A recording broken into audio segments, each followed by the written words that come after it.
I mean, our biggest talking point for Veesaar as a freshman, Kelvin, was how assertive he was and how rare that was for a young European big to come in and be so deterministic in his actions, like really understanding what it was he wanted to do in that moment, Kelvin.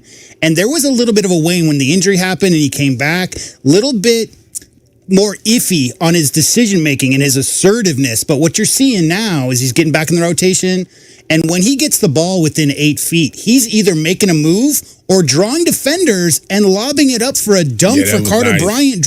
Guys, I mean, that's just situational awareness. Understanding, you're not making your decision before you put the ball down, Kelvin. You're watching to see what the defense is doing and reacting to it. I've always thought Veesaar had that unique skill set for a big in the modern game, which he is a threat, DK. So if you leave him open and he's just taking shooting practice, he can knock a 3 down. You don't want Veesaar taking 3 or 4 threes off of curl moves, Kelvin, right? And trying to look for that guy as a shooter. You want to take advantage of a slower-footed big from the opponents, not be able to get out there and cover him, and he obviously can knock that shot down. But the most impressive thing to me is just how much his head's in the game. I mean, he's just really in it, coming off ball and blocking shots, just really assertive, two-handed rebounds in traffic, Kelvin. Really impressed with him today. And the other thing I want to add is, and I do love that he can shoot the 3 because that brings guys, the big man, out of the paint, and that opened up the lane for guys like Love.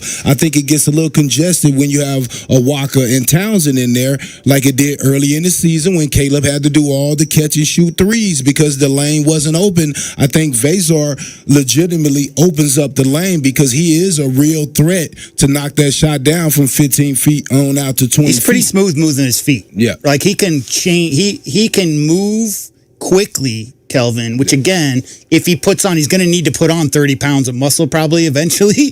But he at this stage right now, Kelvin, the most impressive thing about Veesaar is he's every bit of 7'1" with length. He really covers a lot of ground.